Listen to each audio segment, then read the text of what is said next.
கொடைக்கானலில் வடமாநில இளைஞர்களை தாக்கி பணம் கம்பளியை கொள்ளையடித்த 2 பேர் கைது செய்யப்பட்டிருக்கிறார்கள். கல்லறிமேடு பகுதியில் கம்பளி விற்று வந்த உத்தரப்பிரதேசத்தைச் சேர்ந்த இம்ரான், செமுவின் ஆகியோரிடம் நேற்று வந்த மூவர் கம்பளிகள் வாங்குவது போல பேசி அவர்களை திடீரென தாக்கி அவர்களிடம் இருந்த 4000 ரூபாய் பணத்தையும் கம்பளியையும் திருடியதாக கூறப்படுகிறது.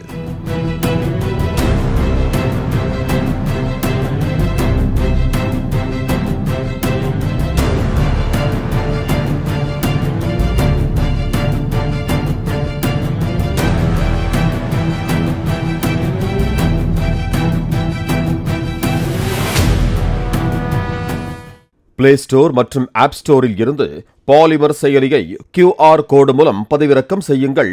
செய்திகளை உடனுக்குடன் பெறுங்கள்.